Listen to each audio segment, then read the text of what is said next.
Hello, dear DSC candidates. Welcome back to my Grammar for Success channel. I am Koresh Babu, a retired lecturer in English from Hyderabad. In today's video, I am going to give you a very comprehensive overview of the word, covering its history, structure, different kinds with examples and themes. This literary form is very important for your DSC examination. Therefore, I request all of you to watch this video till the end without skipping it in the middle.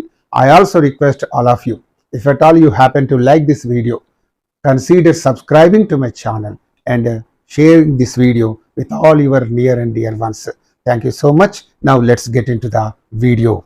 Ode and overview. Okay, overview means a brief summary. That means the brief summary of the ode. Okay, and you know very well about this ode. Ode is a lyric poem. Lyric poem means, in general terminology, we can say it's a singable poem. పాటగా పాడదగిన గేయమును ode అని అంటారు. That is the Telugu meaning. And here in Telugu also we can say bhavageetika or geya geetika, something like that. So it's a singable poem. In those days, these words used to be written in some dignified, exalted or grand style. And in those days, the poets used to write words only in order to praise or glorify an event or some individual or some idea or some object. So in order to glorify or in order to celebrate some event or some person, they use it to write words in those days. And here this word actually originated in Greece, in ancient Greece, and later on it developed considerably. And now there are three kinds of words.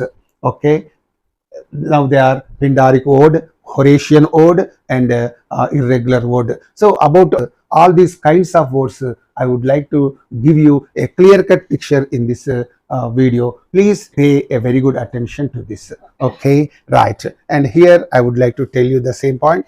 An ode is a lyric poem. Lyric poem means, already I have told you that it is a singable poem. You can sing that poem. All singable poems are called lyrics. Okay, that is characterized by its exalted, enthusiastic, and sometimes elaborate style. That means this lyric poem used to be written in those days in exalted. Exalted means, in other words, dignified. Okay, enthusiastic. Enthusiastic means excited, and elaborate means grand, in other words. So these words in those days were written in a dignified, excited, and grand style. Okay, that is the greatness of this ode. And next point is, it is often written to praise and glorify an event or an individual or an idea or object. So only to praise, only to glorify. Glorify means celebrate. Okay, celebrate. Only to praise and only to celebrate an event. It's a special events will be there in our locality. So to celebrate an event and an individual, an idea, an object. So for such things only the words were written in those days.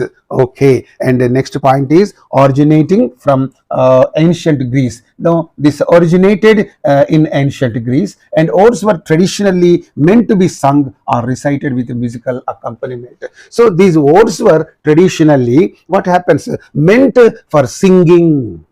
These words are meant for singing and they are meant for reciting. Reciting means to read aloud. That is called reciting. So these words were meant for singing and reciting with the musical accompaniment. With the musical accompaniment means with the help of the music being played in the background.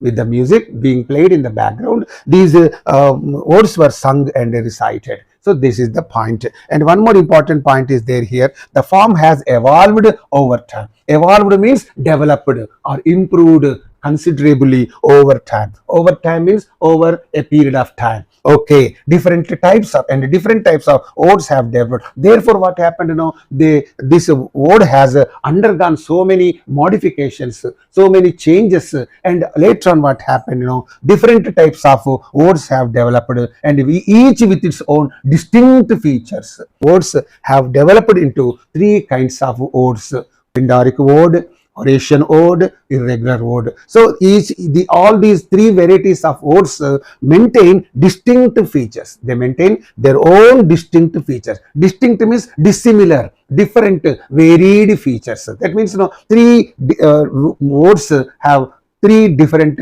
patterns, musical, metrical patterns, structural patterns, and so on. All these points are very important from your examination point of view. Therefore, keep all of them in your mind. Okay, types of odes. Okay, kinds of odes or types of odes, whatever you can say. And here there are three kinds of odes. All of you know pretty well about this. And what are those three types of odes? Means Pindaric ode, that's first kind of ode. And here Horatian ode, and next comes irregular ode. Pindaric ode, Horatian ode, irregular ode. In this way, there are three kinds of odes. Okay, and one important point about them is given here under this note. Each of them has its own distinct features. Remember, own distinct feature means own special features. This has got its own special features. This has got its own separate features. This has got its own special features. So all of them have different features.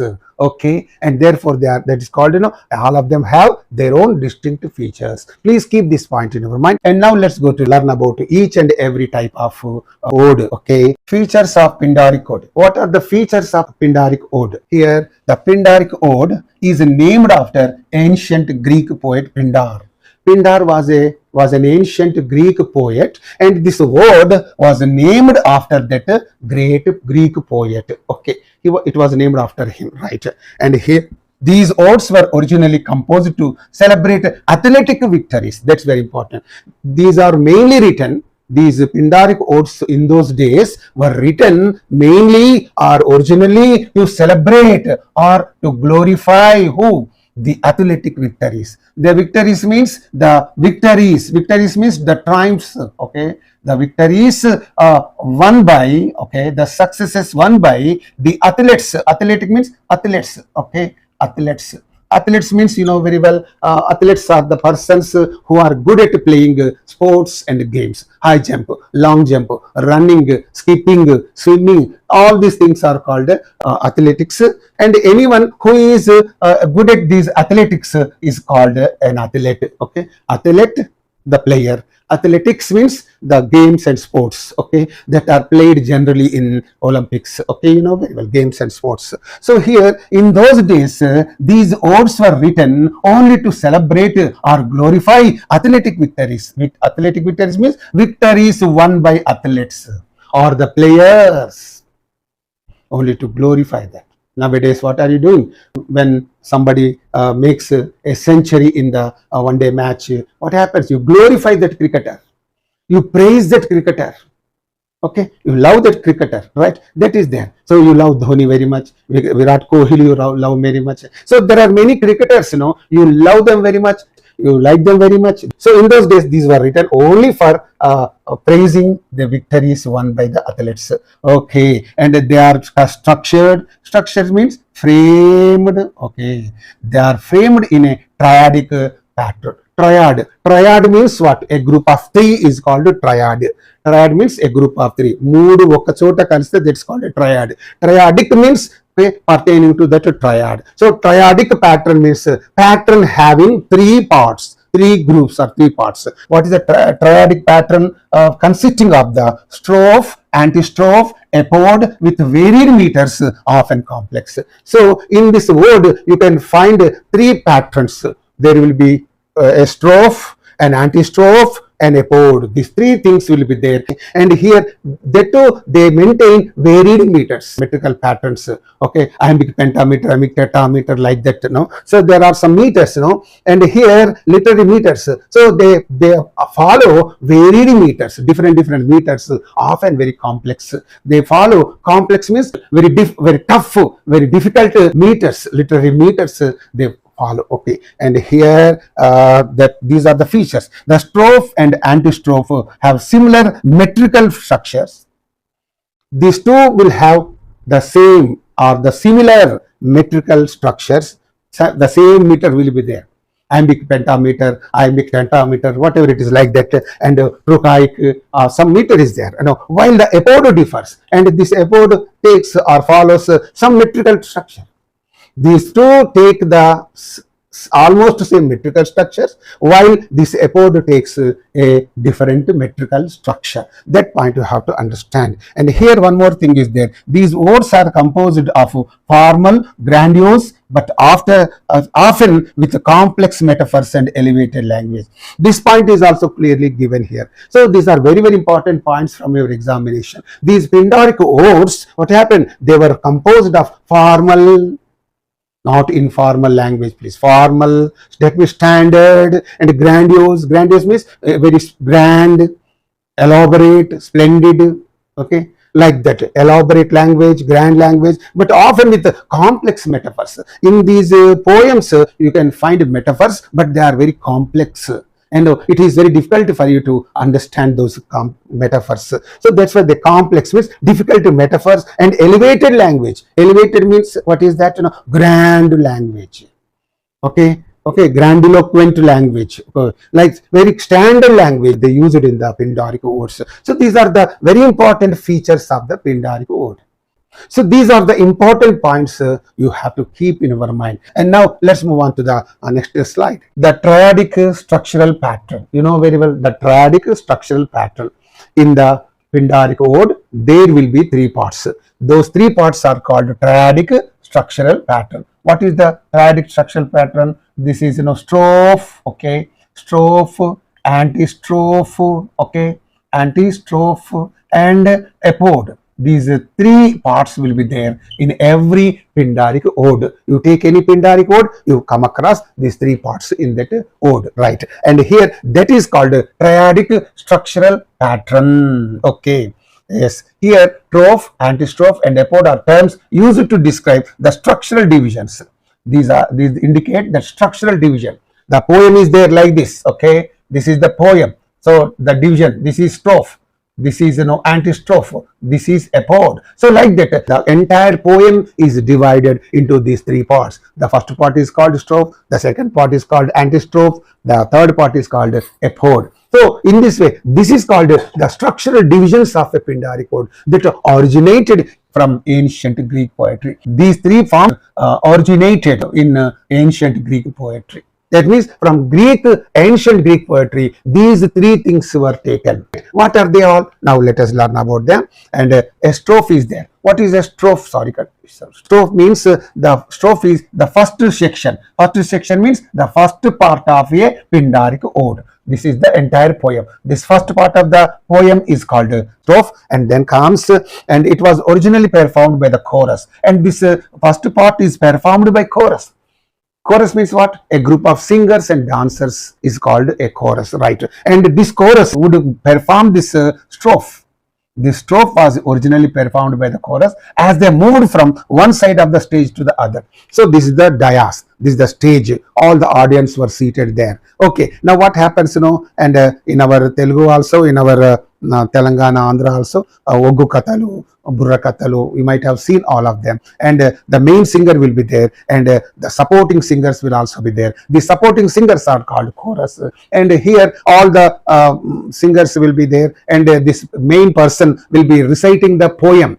Poem is nothing but the story of some great personality or somebody else. So he will be reciting that poem, and they will be saying Tanda Anadeva Nanda Nanda Nana, something like that. So they will be saying that, that is called chorus. The chorus will perform the strophe when they move from one side of the stage to the other. And here, what is that? It introduces the theme and sets the emotional tone. What happens in this strophe? The theme of that ode is explained or introduced to the public, and the emotional tone is set up there. And the people who are listening to that will tune up their minds to that tone. So that's why they come onto the stage and they introduce the theme, and they set up the emotional tone for the audience. Okay, this antistrophe. This antistrophe is the second section of a Pindaric ode. That means this is the entire poem. This is the first part is the strophe, okay, and the second part is antistrophe, okay. This antistrophe, and the third part is ode. You know very well. So here, this is the second section of Pindaric ode. Section means, in other words, part. This is the second part of the Pindaric ode, resembling the strophe. That means this antistrophe looks like the strophe in structure and in meter. That means the structure and meter used in this strophe are the same used in this antistrophe also. Whatever the structure, whatever the meter used in this strophe are also used in this antistrophe. That's why these two elements are almost the same in their structure and in meter, right? And this resembles this resembles this, right? It was performed by the chorus as they moved back to their original position, and this antistrophe is performed by the chorus when they move to the back position or to the original position. In strophe, what happens? The chorus will move from one side of the stage to the other. Now what happens in antistrophe? They come back to the original position. They move to the original position. That is what the chorus does in this antistrophe. It continues the theme introduced in the strophe, often providing a counterpoint or further elaboration. And here in this antistrophe, what is done? The theme introduced in the strophe will be still more clearly elaborated. Still more clearly elaborated to the audience. So this is only the point that takes place in this antistrophe. Okay, now let's move on to learn about the ode. The ode is the third and final section of the Pindaric ode. So this is the poem, and this is the first part. This is the second part. This is the third part. Strophe, antistrophe, and ode. This is the third and final section of the Pindaric ode. That point is clear. Unlike strophe and antistrophe, it has a different metrical structure. Remember, these two elements are one and the same in structure and meter, whereas this ode is different from these two, and it maintains or it uses a separate or different metrical structure. It uses a separate or different metrical structure. That is the point. And here you have to learn one more important point. It concludes the theme. And what happens in the ode? The chorus will conclude the theme. This ode concludes the theme means the chorus will conclude the theme of that poem or that play or that song, whatever it is. The theme is introduced in the strophe, and in the it is further extended or elaborated in the antistrophe, and in the ode it is concluded. The theme is concluded. Okay, providing a summary or solution, a resolution or final commentary. So providing the summary. What is that? Giving the summary to the audience. The theme will be concluded in this ode. Okay, and then comes thus these elements together contribute to the musicality and thematic depth of the ode. And all these three elements, what are they? Strophe, antistrophe, and ode. What do they do? They together, combinedly, what happens? Contribute to the musicality of the ode. They lend some kind of music to the ode. They lend some thematic depth to the ode. They lend some beauty, some charm, some sweetness to that ode, and whoever reads that ode will enjoy it a lot. So that is the purpose, for which these three elements are used together. So here in this way, this is all about Pindaric ode. In this Pindaric ode, there will be three parts: strophe, antistrophe, ode. Okay, and in the strophe, what happened? The chorus will move to the other side. In the antistrophe, the chorus will move back to the original position. That is all there. And in this, the theme is introduced. In this, it is elaborated. In this, it is concluded. Clear? All these points you keep in your mind. And now I am going to give you one example to make you understand what these three elements do in that poem. I am going to give you an example of Pindaric ode. Here, Olympian Ode 1 by Pindar. Pindar himself wrote this ode, and some excerpt means some part is taken from his ode, and that is presented here. I'll read that those lines and give you the meaning very briefly. Okay, this is the excerpt of this Olympian Ode 1 by Pindar, and here's best of all things is water, but gold like a gleaming fire by night outshines all pride of wealth and beside. But my soul, if you yearn to sing of contests, look no further than the sun, and seek no warmer star by day, nor any other games more glorious than Olympias. So this is a small piece of this Olympian ode, okay, taken for your understanding sake. So here the meaning of this is, in this poem, in this part of the poem, this Pindar, the poet himself has written in this poem, he is praising this victor, okay, praising the victor, okay, victor of Olympic Games, okay. If you get some victory in the Olympic Games, you will be praised very much, okay, and you will be given so many gifts. And Sindhu is there, and she has got some gold medal or silver medal in some Olympic Games, and she was given crores of rupees. She was given so many medals, and she was given joint collector job also in Andhra Pradesh, I think.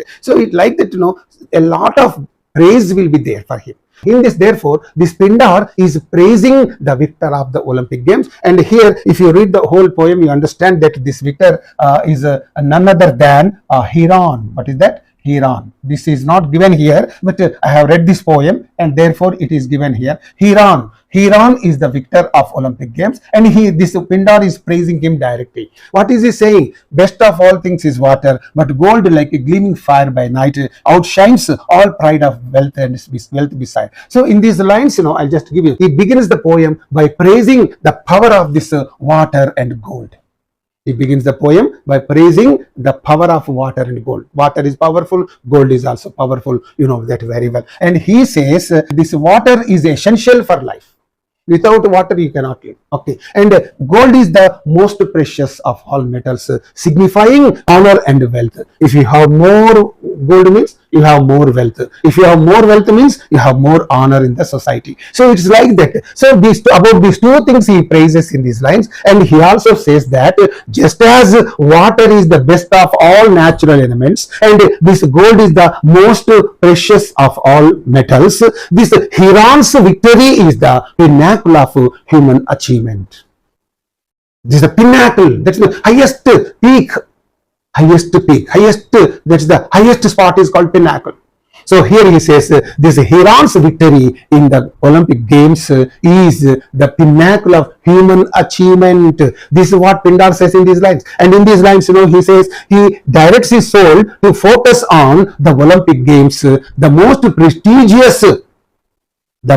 prestigious of all athletic contests. Athletic contests will be held here and there. At a district level, at national level, at a state level, contest will be held. Okay, no problem. But of all these athletic contests, these Olympic, the contests held in the Olympic Games are supreme. The contests are supreme there. They are superior. They are great. Because playing at state level is some great. At district level, some great. At national level, some great. But playing in the Olympic Games means this really a fantastic thing you have to remember. That's why he is directing his soul to focus on the Olympic Games, the most prestigious of all the athletic contests, and here and symbolizing the supreme form of glory. That success, if you get victory in the Olympic Games, that is the highest form of glory. This is the meaning of this Olympian ode. Here was a note is there. This excerpt means a part. Sangrahinsabadinadi. Extract is an extract from this ode. Okay. This excerpt shows the grandiosity and structured form of the Pindaric ode. So in this, this tells you about the grandiosity. That means grandeur. Okay. The grand nature and structured form of Pindaric ode. So you can come to know these two things in this, and also celebrating a victor with a lofty phrase. He is praising him like anything. He says his victory is the pinnacle of human achievement. And now we are going to see other things. Pindar's Olympian ode is a very intricate because it combines various meters. This Pindaric ode combines various meters, okay, and therefore it becomes somewhat intricate, somewhat difficult to frame or write that kind of ode. Okay, it's very difficult for any poet to write this kind of poem because it's very intricate, very difficult. Okay, and because it combines various meters, So iambic pentameter is there, iambic tetrameter is there, other meters are there, many other meters are also there. So that's why it is very difficult for the poets to write this Pindaric ode. Only a few of the poets could write this Pindaric ode. The poet does not follow a fixed structure and metrical pattern. Fixed structure is not following. For strophe one structure, for antistrophe one structure, for epode another structure. So he is not following a fixed structure, and metrical pattern also. For strophe and antistrophe one metrical pattern, and for epode another metrical pattern. So in this way he is employing different meters, different structures, and that's why it says the poet does not follow a fixed structure or metrical pattern, right? And he uses a combination of dactylic meter, anapestic meter, and other metrical feet in the strophe and antistrophe. In the same strophe and antistrophe only, is following this dactylic meter. About these meters, metrical patterns, I am going to upload a video very shortly. I think in 1 or 2 days I am going to upload this video. Please learn then dactylic meter, anapestic meter, and other metrical feet are there. That means iambic pentameter, iambic tetrameter, something like that. In an attempt to create, why did he use different metrical patterns? Means only to create musical and formal rhythm. That is the purpose. For this, he has employed these different metrical patterns in one poem only. Okay, that's why to write this Pindaric ode is very difficult for various poets. Only a few of the poets could write the Pindaric odes. Okay, right. And one more point is given here. He uses a different meter in epode. In epode, what is he doing? He is using a different meter, and such as a combination of iambic and trochaic meter. Iambic means as one unstressed, the other one is stressed. Okay, the dhum, that is the sound it gives. And trochaic feet is one stressed, one unstressed. This is dhum da, that gives that kind of sound. So here I am going to teach you all these things with da dhum, dhum da, something like that. If you can learn the thing very clearly, you can easily follow that. Okay, I am going to do that with you. Okay, very shortly, with a view to providing contrasting rhythm. So he has used iambic feet and trochaic feet in epode, whereas in the strophe and antistrophe, dactylic feet, anapestic feet, and other metrical feet. Okay, that's why metrical patterns are different. He is not following the fixed structure and fixed metrical pattern. That is why this Pindaric ode looks to be very intricate, very difficult. Okay, now let's go to learn about the features of Horatian ode. Okay, the Horatian ode was named after the Roman poet Horace. Remember, this is an important point from your examination point of view. So please keep this point in your mind. And this Horatian ode was named after the Roman poet Horace. One point is okay. It typically consists of regular and uniform stanzas. Regular and uniform stanzas. Stanzas will have regular meter, uniform meter. This is very interesting. Often quatrains, 4-line stanzas. So in this ode, you find always 4-line stanzas only. 4-line stanzas are called quatrains, very well, right? And here, and each stanza follows the same metrical pattern, iambic pentameter. Iambic pentameter means one unstressed, one stressed, one unstressed, stressed. See, da dhum. This kind of meter is called iambic pentameter. Okay, it gives that kind of sound, and which is regular and consistent throughout the poem. The same meter is used throughout the poem, iambic pentameter. Okay, five things will be there. 5 feet will be there in this. This is 1 foot. Okay, da dhum, da dhum, da dhum. See, 1, 2, 3, 4, 5. This is called iambic pentameter. There will be 10 syllables. One is the unstressed one, the other one is the stressed one. Therefore, this is called iambic pentameter. Okay, so it sounds like this: da dhum, da dhum, da dhum, da dhum, da dhum. When you read that line aloud, you find this kind of sweet music, sweet sound. Okay, right. And one more important point about this is it is usually written in iambic or trochaic feet or a mix of both. So sometimes iambic, trochaic feet is also there. This is dhum dha, this is that. Okay, or a mix of both. It is written like that. And here The rhyme scheme is irregular. A B, A B, C D E, C D E. This is the rhyme scheme. Okay. Now we are going to take one example to see whether these features are there in that stanza or not. Okay. Iambic foot is a foot in which an unstressed syllable is followed by stressed syllable. Unstressed is marked like this, stressed is marked like this. Da, dhum, that is there. And here that is iambic foot, right? When read aloud, it gives the sound of da, dhum. I have already told you about that. And here's this line is taken from daffodils, okay? That floats on high over vales and hills. Da, dhum, da, dhum, da, dhum, and da, dhum. Da. So something like this. Okay. And here trochaic or toki is a metrical foot. Just like this iambic foot, this is also a metrical foot in which a stressed syllable, or you can also say stressed is called by another name, long syllable. Stressed syllable or long syllable, anything you can say, followed by an unstressed syllable. That means this is the stressed one. Stressed one is marked like this, and unstressed is marked like this. And just like in our Telugu process, laghu bhruvulu, same that marking is also like this. So this is for what? The stressed one.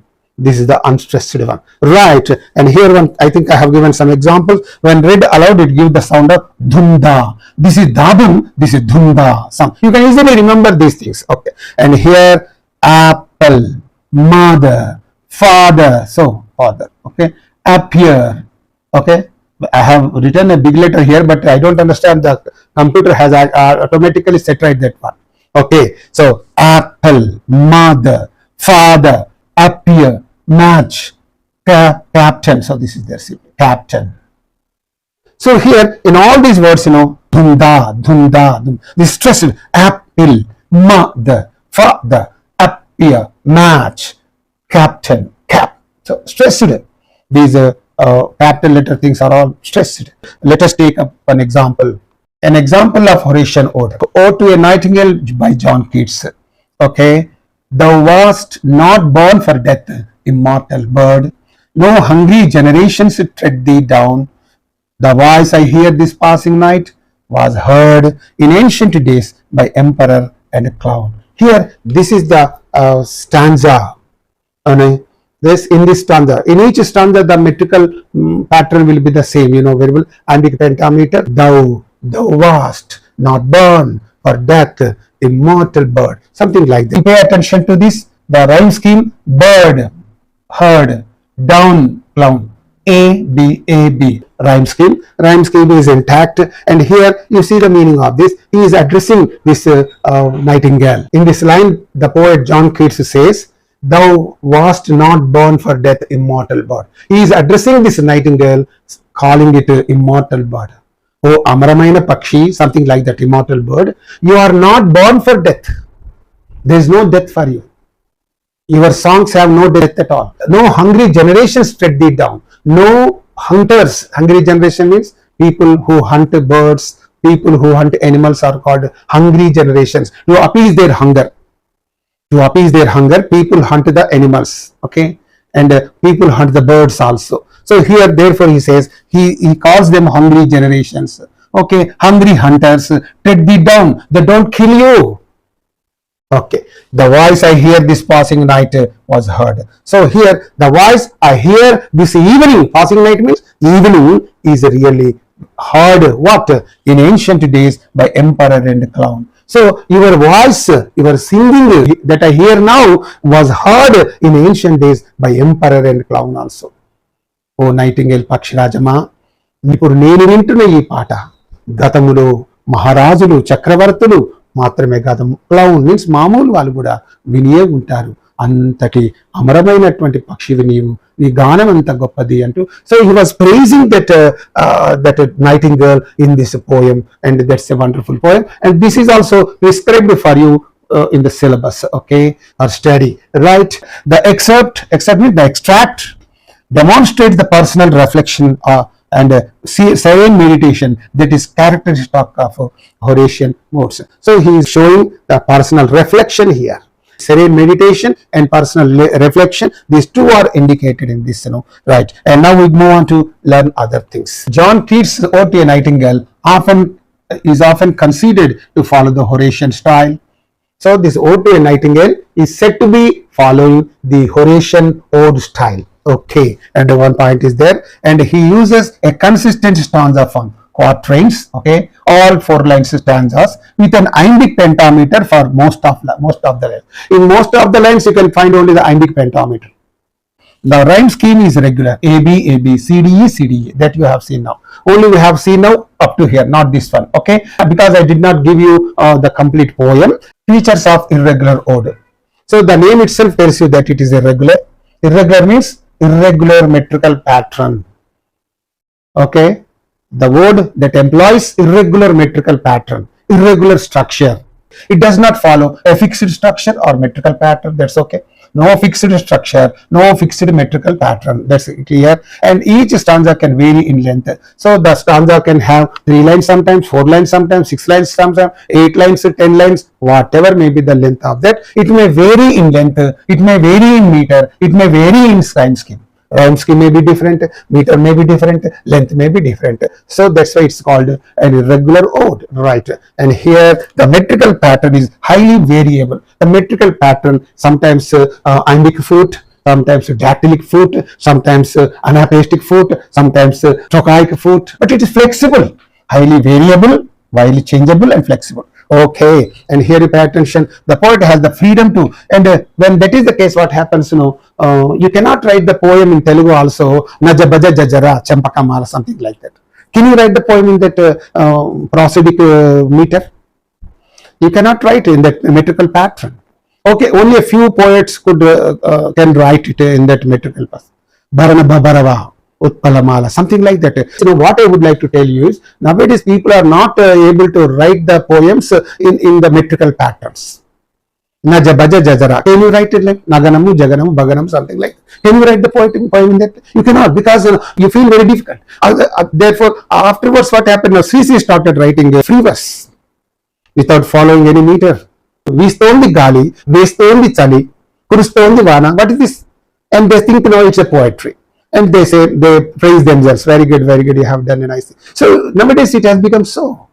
So the free verse. Nowadays everywhere you can find free verse, and people cannot write poems in these metrical patterns. It's very difficult. That's why in this irregular order, people started enjoying full freedom. Poets have full freedom. You can write the poem in any meter, in any pattern, in any structure. You are at liberty. Okay. And with different metrical patterns and stanza lengths, whatever may be the length of the stanza, whatever may be the metrical pattern, that is all immaterial in this irregular ode. That's why it is there. Next point, William Wordsworth's ode, Intimations of Immortality from Early Child. So this is also there in your syllabus for study. So the big syllabus is there for you. For Telangana DSC candidates, is a heavy syllabus. Whereas AP DSC candidates syllabus is very short. They can easily get through the examination, I think. This word is there. Word Intimations of Immortality from Early Childhood varies in stanza length and metrical pattern. And in this poem, it varies in stanza length, sometimes 6 lines, sometimes 5 lines, sometimes 8 lines, varies in stanza length, and metrical pattern also will be varying. Okay, after often mixing iambic, anapestic and other feet, dactylic, okay, trochaic, mixing all of them. No fixed stanza length, no fixed metrical pattern, no, but it's no, because it is an irregular ode, right? And one more point is there, the rhyme scheme and stanza structure change throughout the poem, reflecting shifting themes and tone. So here what is that, and the rhyme scheme is also not scrupulously followed, not strictly followed, okay, right? And because meters are not strictly followed, metrical patterns are not strictly followed, length patterns are also not followed, and here rhyme scheme is also not strictly followed. Okay, that is there, right? Ode, Intimations of Immortality from Early Childhood by William Wordsworth. Now I'll give you an extract of this poem, and a few lines are going to be given here. You just look at them. There was a time when meadow, grove and stream, the earth and every common sight, to me did seem apparelled in celestial light, the glory and the freshness of a dream. So in this, you can find stream, dream, sight, light. So this is followed, but not throughout the poem he has not followed it. Here and there he has followed the rhyme scheme, but here and there he has not followed. Of course, this is A, B, B, A. That must be there. No, it is not the same throughout the poem. That is the point I would like to drive to you. Right. And here, what is the meaning of this? Okay, I'll tell you that this excerpt highlights and flexible structure and personal and philosophical nature of the irregular ode. So here, this stanza tells you about the flexible structure, okay, and personal and philosophical nature. Personal and philosophical ideas are expressed here. Okay, it's very simple. William Wordsworth is reflecting on the childhood experiences with nature, emphasizing the sense of wonder and spiritual illumination he felt at that time. This is what you can find here.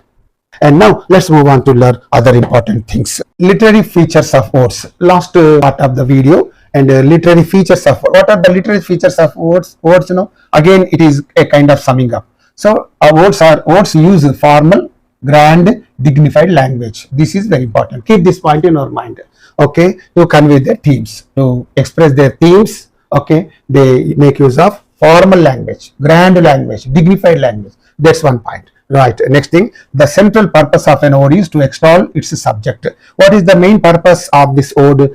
To praise and glorify an event, an individual, an idea, or some object. Okay, and whether it be a person, event, an abstract idea, concept. So that point also I have dealt with at the beginning only. Odes often express deep personal emotions, and through these odes, the poets could express their deep personal emotions. Just now we have seen that, in that ode, Intimations of Immortality. Those were the opening lines of the poem. In that, he says, he was reflecting on the childhood experiences with nature. And he is also expressing his sense of wonder and the spiritual illumination he felt at that time. And then traditional odes, especially Pindaric and Horatian, these two are traditional odes, okay, adhere to specific structural patterns. And these two traditional odes stick to these specific structural patterns, specific metrical patterns that contribute to their rhythm and musical quality. And because of these specific structural patterns or fixed structural patterns, these poems could maintain what you call rhythm and musical quality. You take any Pindaric ode, you take any Horatian ode, you will find rhythm and music. You find that rhythm and music, and together you can find in those odes. So because they stick to or they adhere to specific structural patterns. Okay, now let's go on to learn other things. Rich and elaborate imagery and metaphors are used extensively to enhance the subject's grandeur, to increase the grandeur of the subject. They made use of rich imagery, elaborate imagery, and rich metaphor and elaborate metaphor. Elaborate means dignified metaphor, dignified imagery they made use of in the poems. Okay, and next, direct address to the subject of the ode, whether it is a person, inanimate object, abstract idea, is a common feature. You know very well, in the Ode to a Nightingale, what happened? John Keats was directly addressing that nightingale, and he says, "Oh immortal bird, oh amaramainatvanti nightingale Pakshirajama." He is addressing that bird. So in all these words, generally the poets will be addressing that object, maybe a person or inanimate object or abstract idea, whatever be the subject. The subject is addressed directly. It's a common feature. So keep these 5 points in your mind. This is nothing but the summing up of this video. And Pindaric ode, what is that? Structural triads, triad, strophe, antistrophe, epode. So structure means framed. Already I have told you about this. Framed in triads, strophe, antistrophe, epode with varied meters and often complex. This is about Pindaric ode. Okay. And Horatian ode is regular and uniform stanzas with consistent metrical patterns. Consistent means unchanging, you can say. Metrical patterns, typically iambic or trochaic. That is that. And the third one, irregular mode, flexible structure with no fixed metrical pattern. Please keep these points in your mind. This is nothing but summing up of the video, allowing for a wide range of rhythmic and stanzaic variations. This is that. With this video comes to an end. Thank you so much for watching. Hello, dear DSC candidates. Thank you so much for watching this video. If you have any problem you please mention it in the comment section, and with another beautiful video I'll be back to you. Until then, bye, see you all of you. Okay.